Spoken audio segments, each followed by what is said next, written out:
Hi, everyone. Welcome to the Florence book, Florence Scovel Shinn, The Game of Life. And we are continuing reading today, and it is on the chapter Casting the Burden, Impressing the Subconscious. So if you want to ask anything, as per usual, just put your little hand up, ask as we go. And if you want to do some reading, let me know as well, if you happen to have the book. So let's start. When man knows his own powers and the workings of his mind, his great desire is to find an easy and quick way to impress the subconscious with good. For simply an intellectual knowledge of the truth will not bring results. In my own case, I found the easiest way is in casting the burden. A metaphysician once explained it in this manner. He said, "The only thing which gives anything weight in nature is the law of gravitation. And if a boulder could be taken high above the planet, there would be no weight in that boulder." And that is what Jesus Christ meant when he said, "My yoke is easy and my burden is light." He had overcome the world vibration and functioned in the fourth dimensional realm, where there is only perfection, completion, life, and joy. He said, "Come to me, all ye that labor and are heavy laden, and I will give you rest. Take my yoke upon you, for my yoke is easy and my burden is light." We are also told in the 55th Psalm to cast thy burden upon the Lord. Many passages in the Bible state that the battle is God's, not man's, and that man is always to stand still and see the salvation of the Lord. So the whole point of reading this book is that whatever you're going through, that you apply what is being said to your current situation. So if you've got something that's really bugging you, or you feel like you've slid back, things are difficult, that you remember to apply this to what you've got going on. And hopefully it'll give you some relief, because that's the whole point of it. This indicates that the superconscious mind, or Christ within, is the department which fights man's battle and relieves him of burdens. We see, therefore, that man violates law if he carries a burden. And a burden is an adverse thought or condition. And this thought or condition has its root in the subconscious. It seems almost impossible to make any headway directing the subconscious from the conscious or reasoning mind, as the reasoning mind, the intellect, is limited in its conceptions and filled with doubts and fears. How scientific it then is to cast the burden upon the superconscious mind, or the Christ within, where it is made light or dissolved into its native nothingness. For example, a woman in urgent need of money made light upon the Christ within, the superconscious, with this statement: "I cast this burden of lack on the Christ within, and I go free to have plenty." The belief in lack was her burden, and as she cast it upon the superconscious, with its belief of plenty, an avalanche of supply was the result. We read, "The Christ in you, the hope of glory." Another example, one of my students had been given a new piano, and there was no room in her studio for it until she had moved out of the old one. She was in a state of perplexity. She wanted to keep the old piano, but knew of no place to send it.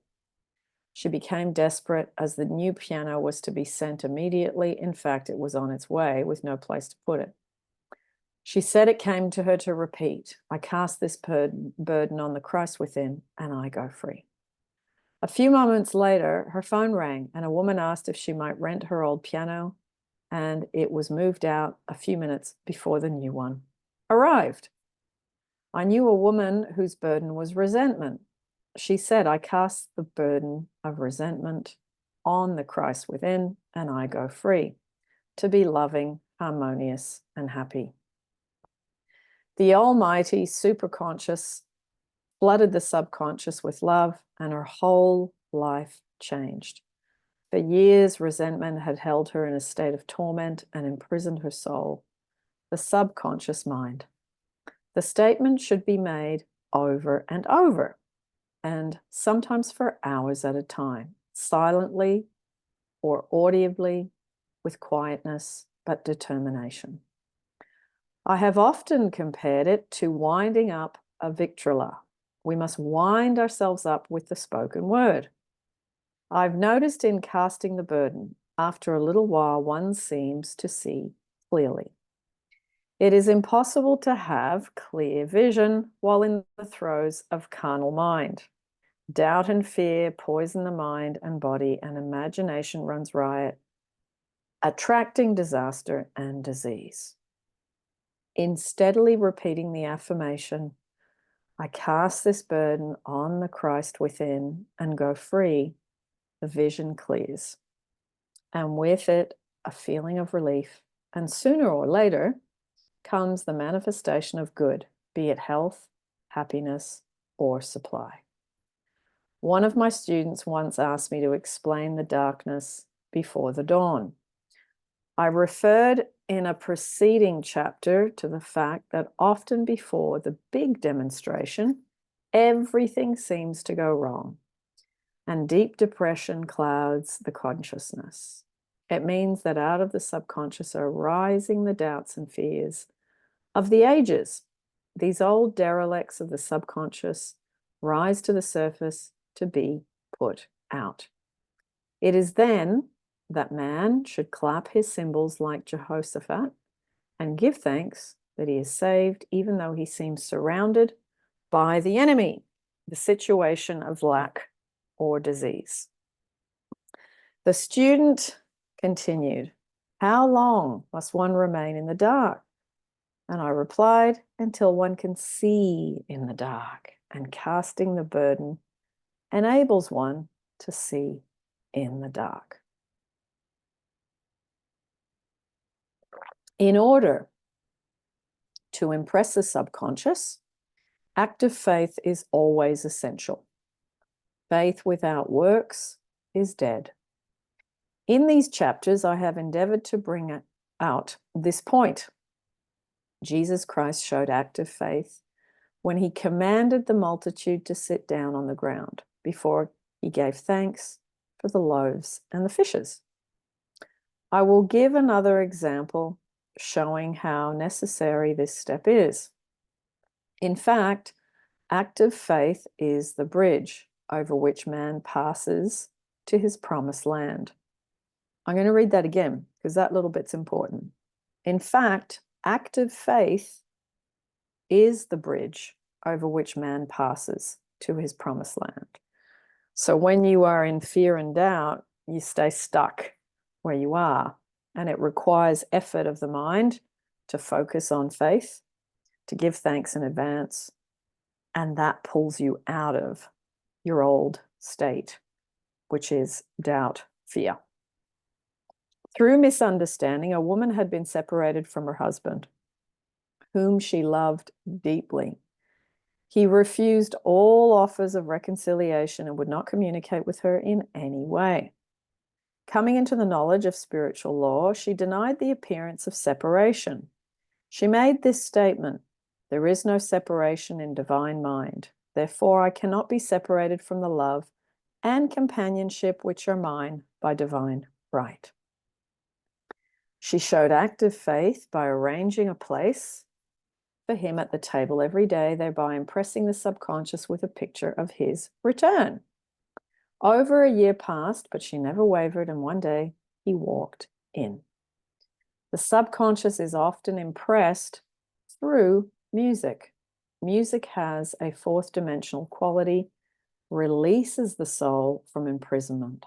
It makes wonderful things seem possible and easy of accomplishment. I have a friend who uses her Victrola daily for this purpose. It puts her in perfect harmony and releases the imagination.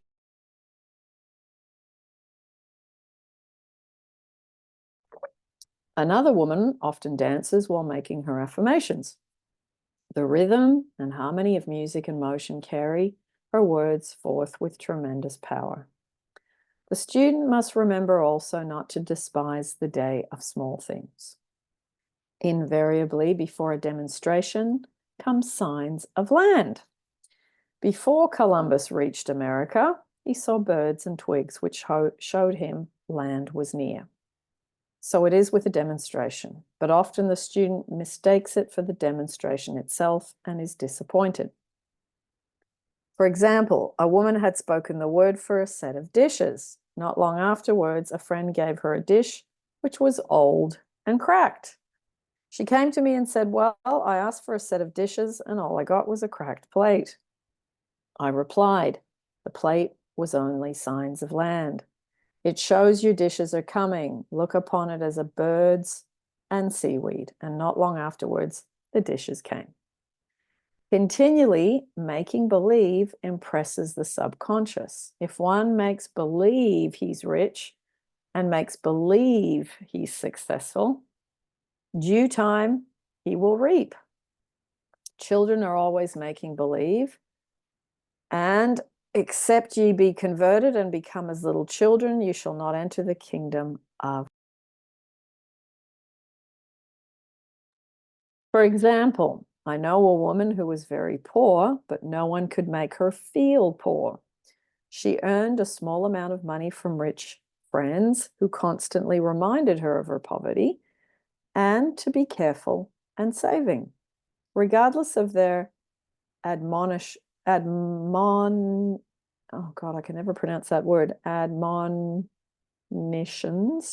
She would spend all her earnings on a hat or make someone a gift and be in a rapturous state of mind. Her thoughts were always centered on beautiful clothes and rings and things, but without envying others.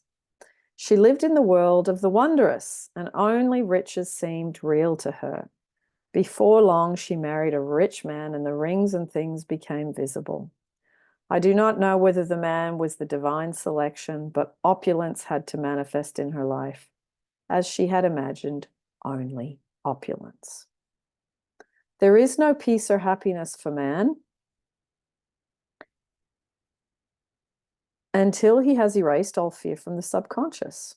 Fear is misdirected energy and must be redirected or transmuted into faith.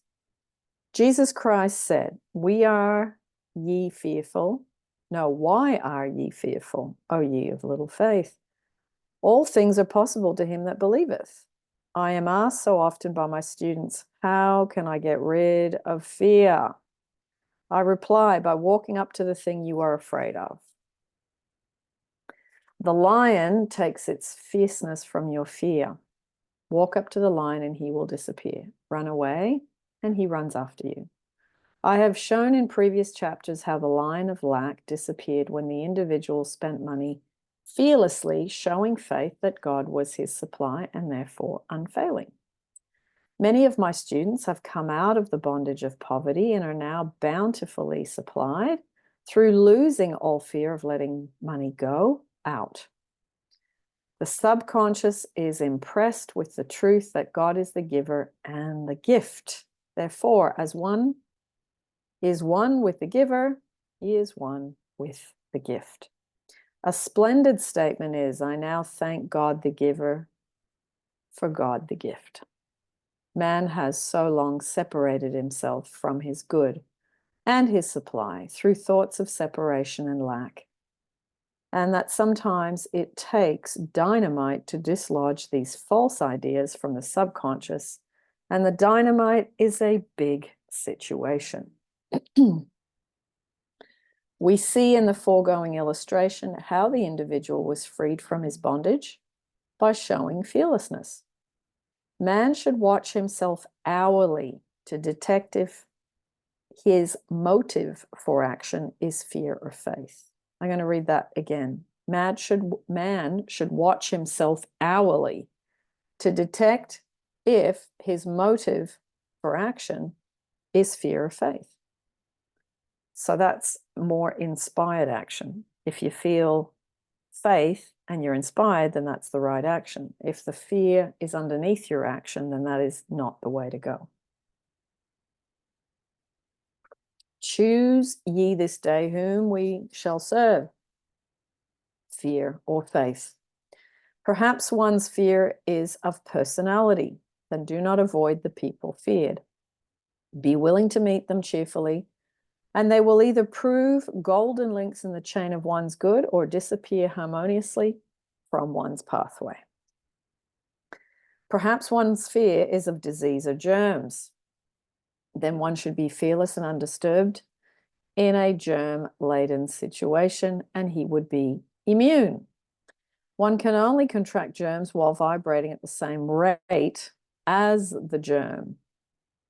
And fear drags men down to the level of the germ. Of course, the disease-laden germ is the product of a carnal mind, as all thought must objectify. Germs do not exist in the superconscious or divine mind, therefore are the product of man's vain imagination. In the twinkling of an eye, man's release will come when he realizes there is no power in evil.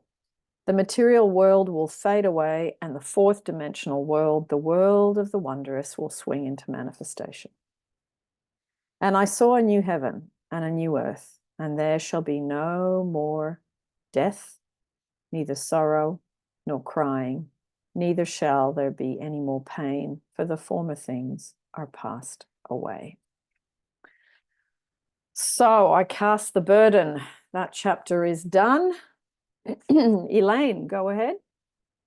Hi, Agnes. Hello.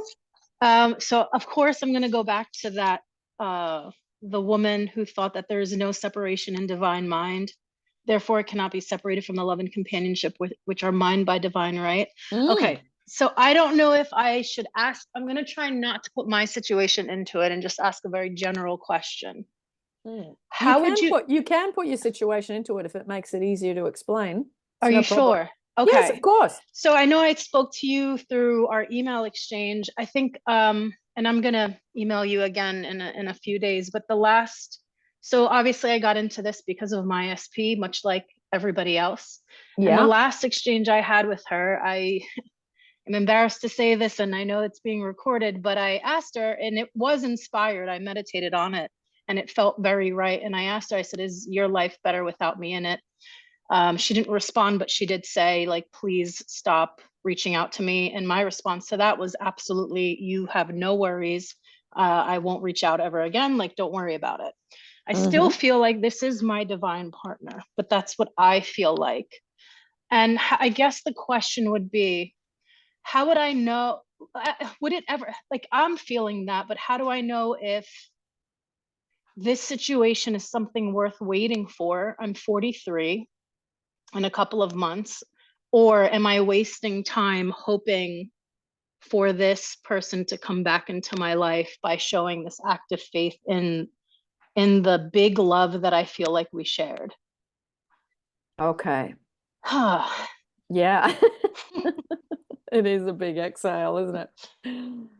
Look, this is the thing. If we're reading Florence, she's very different to Neville. Neville's very much do a beeline for the SP, live in the end, let go of the old man, which is feeling abandoned, feeling needy, feeling obsession. That'd be all the old man. And he would just say, focus on it and get into the state of love.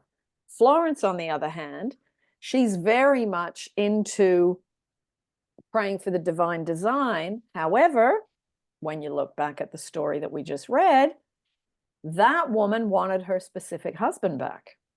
Yeah. So, it's Florence is a little bit more of a gray area with this. And I think you can go around the circle whichever way feels the best for you. I mean, I read Neville and I was glad he talked about a specific person and I followed him. I also had read this book, and I'd read this book before I even met Neville. So the whole concept of, which is really unconditional love, which is what the woman did in the last story, the story of setting the table and setting it every night, and she did it for a year. You got to give it to the woman for her commitment. Like, she didn't just do it for a few months. Her persistence went on and on and on. Now, she didn't try and force her husband, a bit like your SP, refused to talk to her or have a conversation, or he was pretty stonewalling in his behavior and in his resistance to his wife. I mean, we don't know what happened because they don't share that bit, but it's like, okay, I think it's, you go, okay, am I willing to wait 10 years? Maybe not. Am I willing to wait 5? That's a bit long. I'd rather not. Am I willing to wait maybe a year and a half, 2 years? So you got to work out, what is my limit? Okay. I think everybody's limit's slightly different. It really depends on you. And it also, like you said, I'm 43. So the age and what you desire, because some women want children, some don't, those things affect the time limit. Okay. So I would say, Elaine, go, okay, what feels comfortable for me? I know I feel this is my person, and I get it. I felt that way about my person too. So I wouldn't discourage you from that. You feel what you feel. You remember what you remember, and you know what you know about your connection when it was working and when it was good. So you go, okay, maybe I'm not going to set the table every day, but maybe I can go back and reinfect myself with some of my, say, top 3 memories I have with her. And maybe I've got some really nice perfume that reminds me of her. I'm going to put that on my pillow. You know, like, you do certain things that are relevant to you and her. Okay.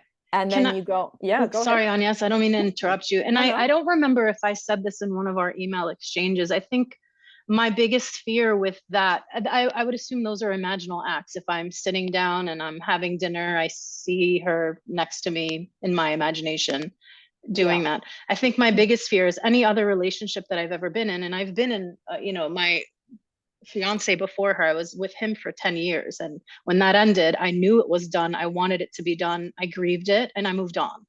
With this, my fear is, when we do these imaginal acts, are we keeping that hope alive? And I'm not grieving or mourning the end of the relationship in order to move on. I'm keeping it alive. And the biggest fear is, am I setting myself up for such another devastating heartbreak if it doesn't come to fruition? Yeah. Sorry for taking up time, by the way. That is No, my last no. question. No, it's okay. I mean, this is the whole point. We're not just reading Florence for the sake of reading her book. You know, the whole point is to go, okay, this is what I'm going through. How do I apply stuff to what she's saying, to what I've got going on? So Okay. I would say, now I've lost my train of thought of what you just said Well, before. the kind of like the imaginal acts, it's keeping her memory alive. I haven't grieved or mourned the end of the relationship because in my mind I'm still in it. Because the imaginal acts, the Neville Goddard way, is to do that, is to set the plate, quote unquote. So there's a fear that I'm going to do that for X amount of time. I'm just that I guess that's the thing. There's a fear I'm going to do it for an extended period of time, keep this love open and big and alive, and then be set up for heartbreak again. Yeah. I think how you described your last partner, you were really clear that you were glad it was over, and then you grieved it. Yes. You don't feel the same way this time, do you? Not at all. No. And sometimes I think that we feel the way you feel now because it's a different relationship and there is a different connection. There's a different synchronicity. There's a different feeling. There's a different everything. So you go, okay, I feel the way I do. I'd rather not let go yet, but I will give myself a time frame, which I will put in God's hands, and I will surrender. Because right now you're stonewalled, like the woman in the book. Very much so, yes. So there's nothing for you to try or do, or you can't even poke or because you're just going to inflame her if you do, because of where she's at. So you go, okay, I have no choice but to sit on my hands and do my inner work. So I'm being taught here the lesson of unconditional love. I have to love under this condition. Okay. So I can do that. I can do this because I know about self-love. I know about the woman that sent love to her husband by setting the table. I can do this for a while. So I'm going to see her as one of my greatest teachers of all time right now, because I have to love under this condition, and it means I don't get anything back, and it means I don't know where this is going, but I'm going to perfect myself upon her. And you set that as your intention. I'm going to perfect myself upon her. I'm going to love her. I'm going to do my self-love meditations. And then when I feel about a 7 or 8 out of 10, on that day when I feel really good, I'm going to radiate love to her. I'm going to say, I bless her, and I hope that she has good sleep, that she has good health, that she has enough money, that she has everything that she needs around her in regards to mental, emotional, physical, and spiritual. And you send out a little prayer. So you can practice the unconditional love. And I think this is a really good, I mean, it doesn't feel good, Elaine. I'm not going to say to you, this is easy. I mean, I've had to do it too. And you just think, oh my God, I feel like snakes and ladders. I've just gone right down to the bottom snake. Yeah. But when you go, because I've got nothing to butt up against, there's no arguing, there's no communicating, there's no texting back, there's nothing. So therefore, I've only got me and my energetic connection with her that I can work on, which is the unconditional love. So you put all your eggs in that basket for a while, and you get to the point where you feel detached, you feel free of what? The anguish. And you get into that wonderful place where you are radiating love to her, and you can do it with an unconditional component to it, where you don't need anything back, where you've freed yourself of the suffering of it. That's when you know that you're there. You've actually done the unconditional love, you see. So just because something's not working with somebody, it doesn't mean that everything is over. It's just I always think it's another level of really learning how to love unconditionally, because the circumstances have stonewalled me. And now I've got nothing else I can do. All the doors are shut. This is the only thing I've got left. Yeah. So it makes you really hone in and focus on the most important thing. Because when you're still texting and arguing, or you're waiting for the call back, or you're waiting for the text and they've read it and they haven't answered, all of that just consumes your attention and pulls the focus right away from sending love unconditionally. Okay. So you're at the point where you can now put your focus on that and do a good job of it, because that's now what's required. You've been stripped back to that. So that now makes it clear the path that you take. Thank you. That was incredibly helpful. Thank you so much. Oh, good. And just work out, Elaine. You don't have to tell anyone, but you go, you know what? I'm not waiting 10 years. You know what? I don't want to be 53. Yeah, I But don't. you know what? I'm going to work out between, say, somewhere between 2 weeks and 5 years. I'm going to work out where that is for me. Okay. What feels way too long and I just don't have the heart for that. Or this is actually too short a time and I know it's not going to happen in that time, like say 4 days or something. So you go, okay, I've got to work out, and you know, it's a fuzzy target. It's not perfect, but it's like, what is okay for me to feel that I can wait and do my work within that time? And then you Thank you. relax. Thank you so much. My pleasure. My pleasure. It's such a big lesson, unconditional love. Oh my God. You know, people, we banter around that all the time. Oh, you know, you just have to be unconditional. You just have to, yeah, it's like, yeah, okay. Have you been in a position where you've had to do it? Because when you do and no one's giving you anything, that's challenging, because there's a part of us that really enjoys being loved ourselves. But, you know, once you get good at this, it is just profound what can change, because you're no longer at the mercy of being loved, especially by them. And you can get into a really amazing state of love.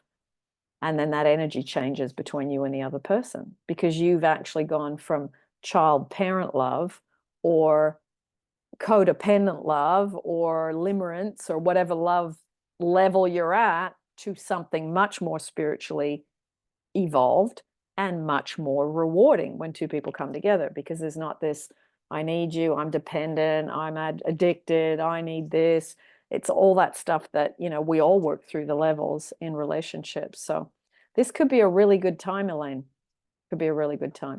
Yeah, and I appreciate everything. Thank you. But the other thing too is I think this is where the real work happens. And I've been doing this for about 8 months now. And I think some of the other YouTube, and I don't mean, I'm not bashing anybody by all means, but it's difficult when you first get into this and you see some of the clickbaity YouTube things that say you're going to get your SP in 2 days if you do this, and you're just so desperate, you believe it, and you don't realize that no, you got to do the deeper stuff first.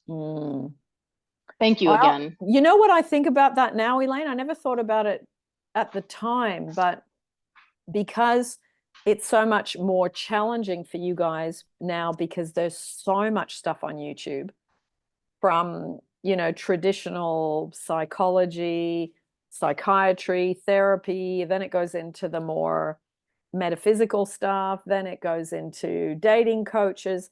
There's such a huge spread of different things. But I always think if you're in a desperate, desperate state, you will pick those types of things. Of course. And that's a vibrational match. As you start learning about, you stumble upon, because many of you do, upon the self-love work, and you hear it for the first time, and you may not attach yourself to it immediately. It might be a year later.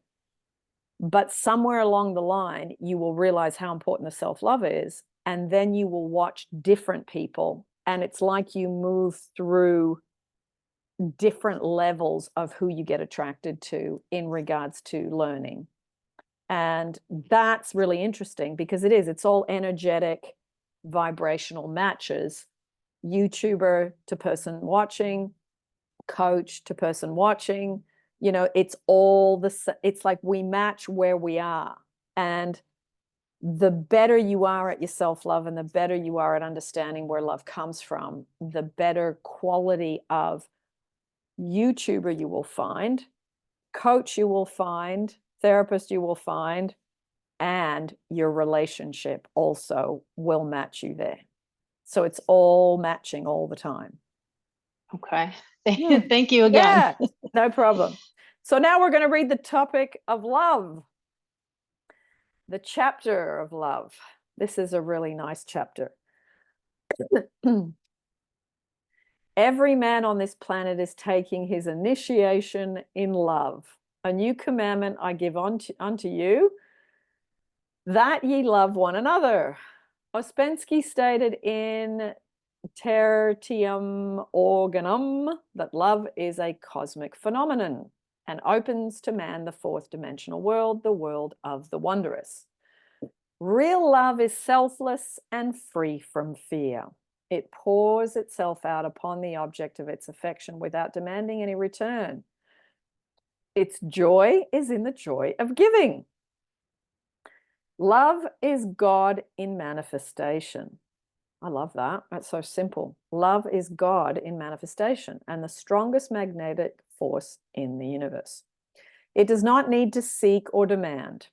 Scarcely anyone has the faintest concept of real love. Man is selfish, tyrannical, or fearful in his affections, thereby losing the thing he loves. Jealousy is the worst enemy of love, for the imagination runs riot seeing the loved one attracted to another, and invariably these fears objectify if they are not neutralized. For example, a woman came to me in deep distress. The man she loved had left her for other women and said he never intended to marry her. She was torn with jealousy and resentment and said she hoped he would suffer and he had made her as he had made her suffer, and added, how could he leave me when I loved him so much? I replied, you're not loving this man, you're hating him, and added, you can never receive what you have never given. Give a perfect love and you will receive a perfect love. Perfect yourself upon this man. Give him a perfect, unselfish love, demanding nothing in return. Do not criticize or condemn, and bless him wherever he is. She replied, no, I won't bless him unless I know where he is. Well, I said, that is not real love. When you send out real love will return to you, either from this man or his equivalent. For if this man is not the divine selection, you will not want him. As you are one with God, you are one with the love which belongs to you by divine right. Several months passed, and matters remained about the same. She was working conscientiously with herself and said, when you are no longer, and I said to her, when you are no longer disturbed by his cruelty, he will cease to be cruel, as you are attracting it through your own emotions, which really is what Neville says about everyone's you pushed out. She's just said it slightly differently. I'm going to read it again. When you are no longer disturbed by his cruelty, he will cease to be cruel, as you are attracting it through your own emotions. Then I told her of a brotherhood in India who never said good morning to each other. They used these words, I salute the divinity in you. They saluted the divinity in every man and in the wild animals in the jungle, and they were never harmed, for they saw only God in every living thing. I said, salute the divinity in this man and say, I see your divine self only. I see you as God sees you, perfect, made in his image and likeness. She found she was becoming more poised and gradually losing her resentment. He was a captain and she always called him the Cap. One day she said suddenly, God bless the Cap, wherever he is. I replied, now that is real love. And when you have become a complete circle and are no longer disturbed by the situation, you will have his love or attract its equivalent.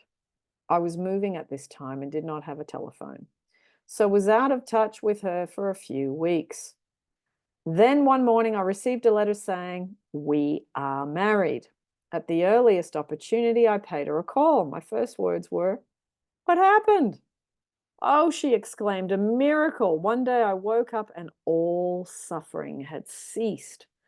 I saw him that evening and he asked me to marry him. We were married in about a week and I've never seen a more devoted man. There is an old saying, no man is your enemy, no man is your friend, every man is your teacher. So one should become impersonal and learn what each man has to teach him, and soon he would learn his lessons and be free. The woman's lover was teaching her selfless love, which every man, sooner or later, must learn. Suffering is not necessary for man's development. It is the result of violation of spiritual law. But few people seem to rouse themselves from their soul sleep without it. When people are happy, they usually become selfish, and automatically the law of karma is set in action. Man often suffers loss through lack of appreciation. I knew a woman who had a very nice husband, but she said often, I don't care anything about being married. But that is nothing against my husband. I'm simply not interested in married life. She had other interests and scarcely remembered she had a husband. She only thought of him when she saw him. One day her husband told her he was in love with another woman and left. She came to me in distress and resentment. I replied, it is exactly what you spoke the word for. You said you didn't care anything about being married, so the subconscious worked to get you unmarried. She said, oh, yes, I see. People get what they want and then feel very much hurt. She soon became in perfect harmony with the situation and knew they were both much happier apart. When a woman becomes indifferent or critical and ceases to be an inspiration to her husband, he misses the stimulus of their early relationship and is restless and unhappy. A man came to me dejected, miserable, and poor. His wife was interested in the science of numbers and had him read. It seemed the report was not favorable, for he said, my wife says I'll never amount to anything because I'm a 2. I replied, I don't care what your number is. You're a perfect idea in divine mind, and we will demand the success and prosperity which are already planned for you in that infinite intelligence. Within a few weeks, he had a very fine position, and a year or two later, he achieved a brilliant success as a writer. No man is a success in business unless he loves his work. The picture the artist paints for love of his art is his greatest work. The pot boiler is always something to live down. No man can attract money if he despises it. Many people are kept in poverty by saying money means nothing to me. I have a contempt for people who have it. This is the reason so many artists are poor. The contempt for money separates them from it. I remember hearing one artist say to another, he's no good as an artist. He has money in the bank. This attitude of mind, of course, separates man from his supply. He must be in harmony with a thing in order to attract it. Money is God in manifestation, as freedom from want and limitation, but it must be always kept in circulation and put to right uses. Hoarding and saving react with grim vengeance. This doesn't mean that man should not have a house and lots, stocks, and bonds, for the barns of the righteous man shall be full. It means man should not hoard even the principal if an occasion arises when money is necessary. In letting it go out fearlessly and cheerfully, he opens the way for more to come in. For God is man's unfailing and inexhaustible supply. This is the spiritual attitude towards money, and the great bank of the universe never fails. We see an example of hoarding in the film production of Greed. The woman won $5,000 in a lottery but wouldn't spend it. She hoarded and saved, let her husband suffer and starve, and eventually she scrubbed floors for a living. She loved the money itself and put it above everything, and one night she was murdered and the money was taken from her. This is an example of where love of money is the root of all evil. Money in itself is good and beneficial, but used for destructive purposes, hoarded and saved or considered more important than love, brings disease and disaster and the loss of the money itself. Follow the path of love, and all things are added, for God is love and God is supply. Follow the path of selfishness and greed, and the supply vanishes, or man is separated from it. For example, I knew the case of a very rich woman who hoarded her income. She rarely gave anything away, but bought and bought and bought things for herself. She was very fond of necklaces, and a friend once asked her how many she possessed. She replied, 67. She bought them and put them away, carefully wrapped in tissue paper. Had she used the necklaces, it would have been quite legitimate, but she was violating the law of use. Her closets were filled with clothes she never wore and jewels which never saw the light. The woman's arms were gradually becoming paralyzed from holding on to things, and eventually she was considered incapable of looking after her affairs, and her wealth was handed over to others to manage. So man, in ignorance of the law, brings about his own destruction. All disease, all unhappiness comes from the violation of the law of love. Man's boomerangs of hate, resentment, and criticism come back laden with sickness and sorrow. Love seems almost a lost art, but the man with the knowledge of spiritual law knows it must be regained, for without it, he has become as sounding brass and tinkling cymbals. For example, I had a student who came to me month after month to clean her consciousness of resentment. After a while, she arrived at the point where she resented only one woman, but that one woman kept her busy. Little by little, she became poised and harmonious, and one day, all resentment was wiped out. She came in radiant and exclaimed, "You can't understand how I feel."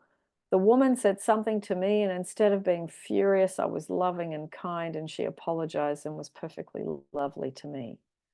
No one can understand the marvelous lightness I feel within. Love and goodwill are invaluable in business. For example, a woman came to me complaining of her employer. She said she was cold and critical and knew she did not want her in the position. Well, I replied, salute the divinity in the woman and send her love. She said, I can't. She's a marble woman. I answered, you remember the story of the sculptor who asked for a certain piece of marble? He was asked why he wanted it, and he replied, because there's an angel in the marble, and out of it he produced a wonderful work of art. She said, very well, I'll try it. A week later, she came back and said, I did what you told me, and now the woman is very kind, and she took me out in her car. People are sometimes filled with remorse for having done someone an unkindness, perhaps years ago. If the wrong can't be righted, its effect can be neutralized by doing one a kindness in the present. This one thing I do, forgetting those things which are behind and reaching forth unto those things which are before. Sorrow, regret, and remorse tear down the cells of the body and poison the atmosphere of the individual. A woman said to me in deep sorrow, treat me to be happy and joyous, for my sorrow makes me so irritable with the members of my family that I keep making more bad karma. I was asked to treat a woman who was mourning for her daughter. I denied all belief in loss and separation and affirmed that God was the woman's joy, love, and peace. The woman gained her poise at once, but sent word by her son not to treat any longer because she was so happy it wasn't respectable. So, mortal mind loves to hang on to its griefs and regrets. I knew a woman who went about bragging of her troubles, so of course she always had something to brag about. The old idea was if a woman did not worry about her children, she was not a good mother. Now, we know that mother fear is responsible for many of the diseases and accidents which come into the lives of. For fear pictures vividly the disease or situation feared, and those pictures objectify if not neutralized. Happy is the mother who can say sincerely that she puts her child in God's hands and knows, therefore, that he is divinely protected. For example, a woman awoke suddenly in the night, feeling her brother was in great danger. Instead of giving in to her fears, she commenced making statements of truth, saying, man is a perfect idea in divine mind and is always in his right place. Therefore, my brother is in his right place and is divinely protected. The next day, she found out her brother had been in close proximity to an explosion in a mine, but had miraculously escaped. So man is his brother's keeper in thought and every man should know that the thing he loves dwells in the secret place of the Most High and abides under the shadows of the Almighty. There shall no evil befall thee, neither shall any plague come nigh thy dwelling. Perfect love casteth out fear. He that feareth is not made perfect in love, and love is the fulfilling of the law. So that's the end of the chapter on love. Anybody want to say anything before we go on?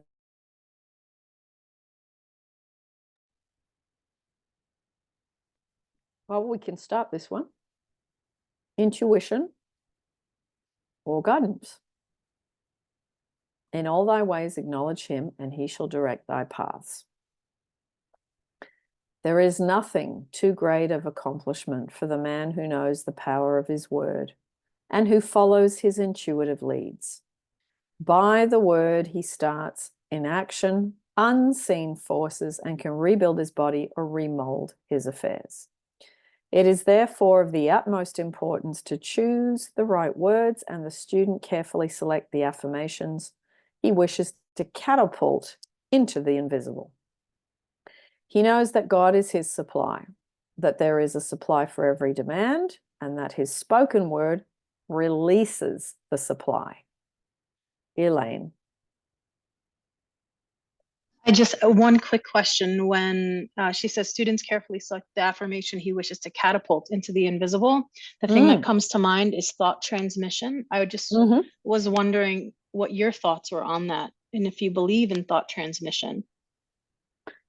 I do. I think it's, well, you're sending something forward. Okay. Thought is the language of the mind. Emotions are the language of the body.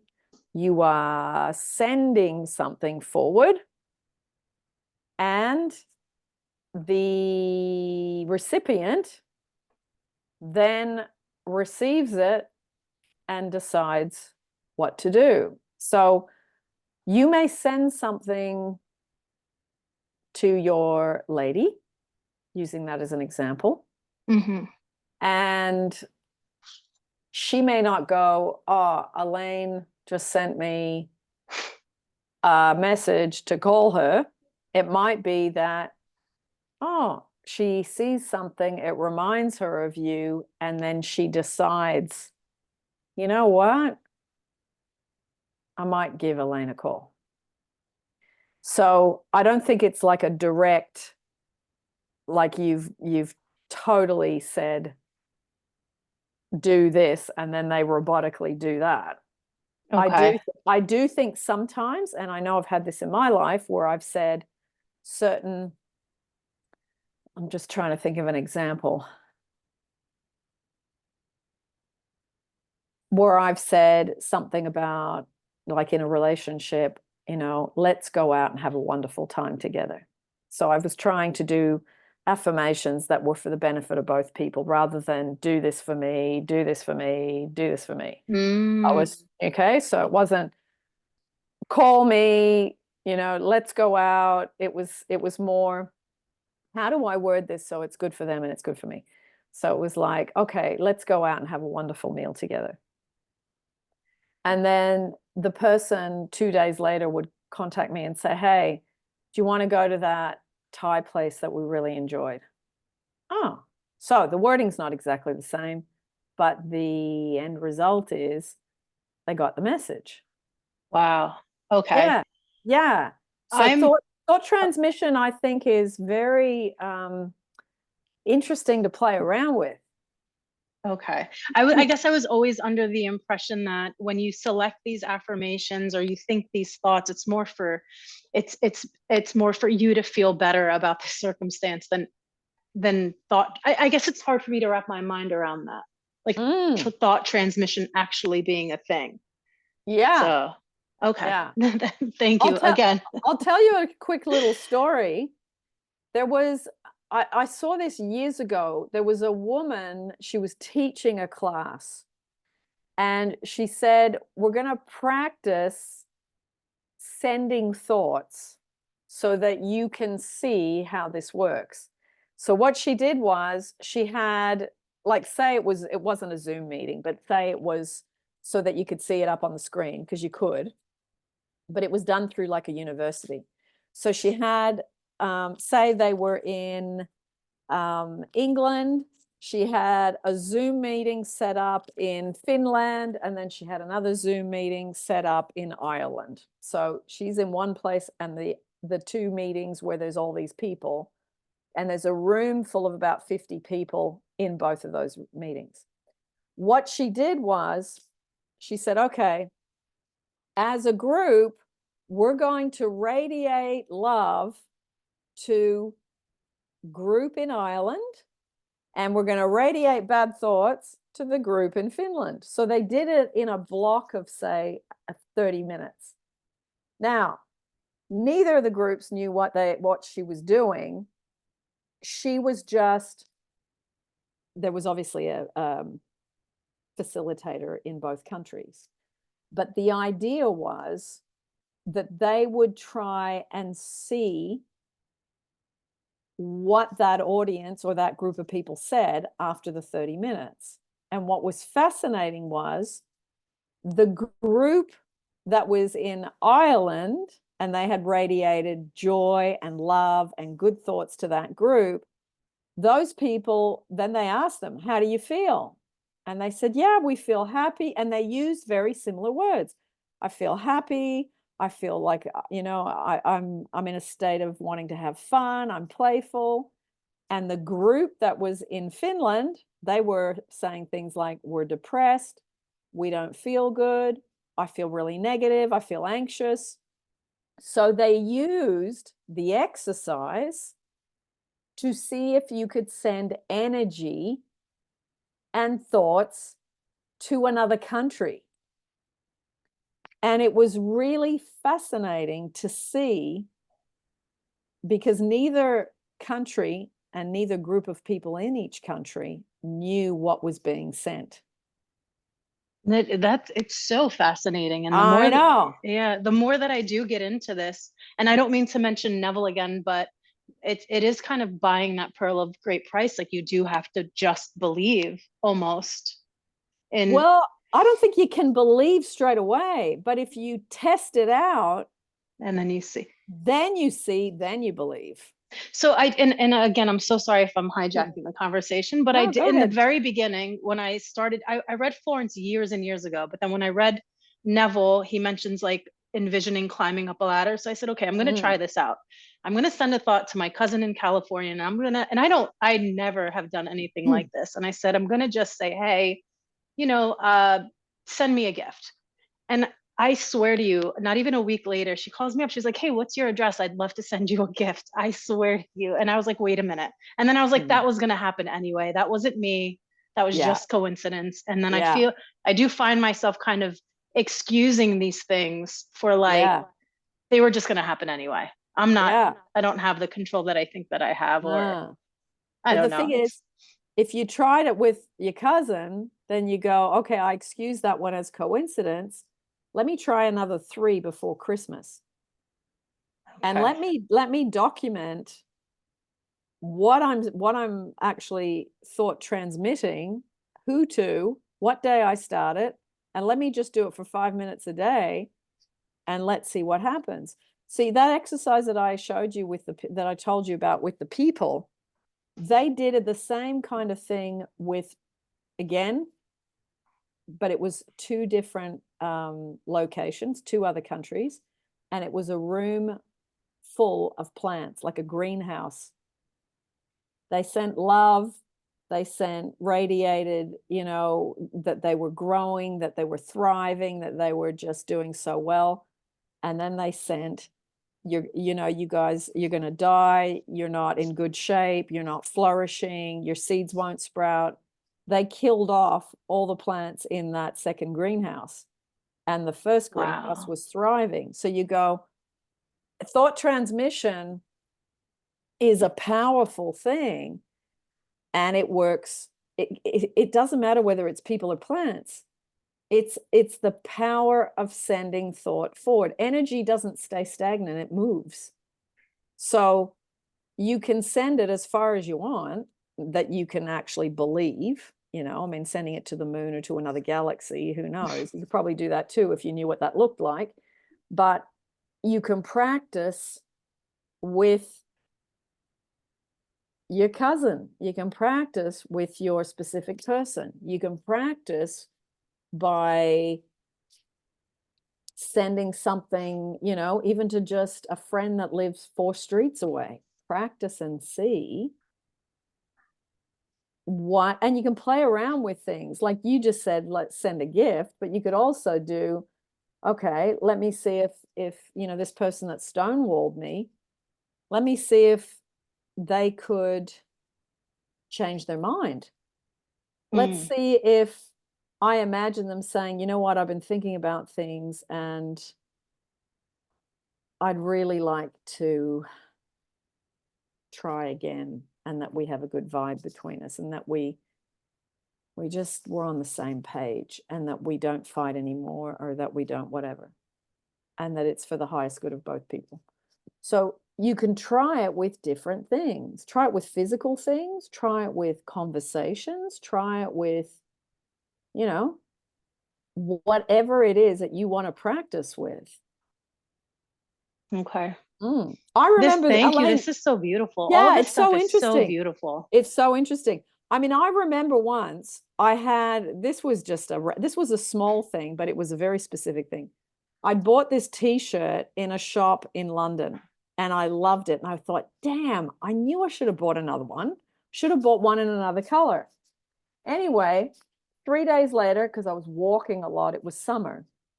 And I would do this same walk every day by the river, near the park, around, and it was like an hour and something. No word of a lie. My t-shirt was hanging over a fence. There was no houses around. It was in my size and it was the same brand. It's crazy. It's again, all this stuff. It's like, sometimes it's hard to, it's really difficult to believe I almost. know that But I'm in the baby steps of all of this, so yeah, I'll get there. yeah, it's just trying it out on bigger and bigger things. I mean, I remember thinking, I'm not doing the ladder exercise. I don't want to work out a ladder. I want to try $1 million, or I want to try my specific person and us having an amazing. So I'm not wasting my time on the ladder. So I kind of jumped over that because I wanted to do, you know, bigger things. But it was like, I remember thinking, I don't need the proof. I've had proof in different ways. I want to try now, not a t-shirt. I want to do something a bit bigger. So you get excited about it. It's fun. It's like a Were treasure hunt. were you ever in your journey when you first started? I know I mentioned having a manifestation friend, but in the very, very beginning, did you doubt this stuff? Ah, for sure. You did? Yes. Yeah, yeah. I mean, Okay. I think you grow in your believability, you know. I mean, I can say to you, yeah, I'm good at the small, the medium stuff.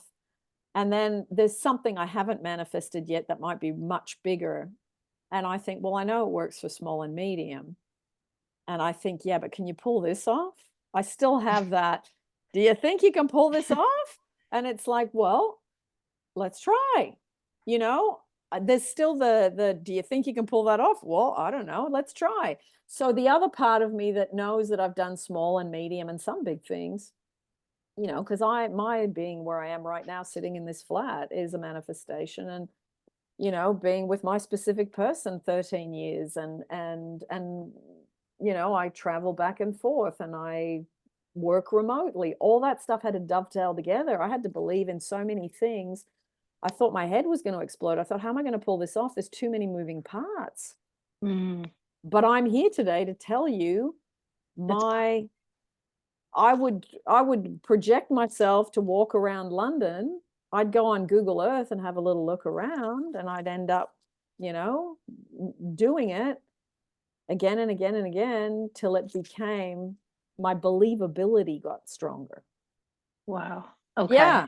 So the Thank you, Agnes. sky's the limit. But it is fun, Elaine. It is. You'll end up thinking this is like a treasure hunt. I just, let me see, what can I do? I mean, forget cups of coffee and ladders and parking spots. I don't want to do that. I mean, that's all well and good, but I want the big stuff, an amazing job, to wake up without an alarm clock, to travel to amazing places, to have the best relationship ever that just gets better and better. Go for the bigger stuff. Sarit. To ask, there was some maybe coincidence, I don't know.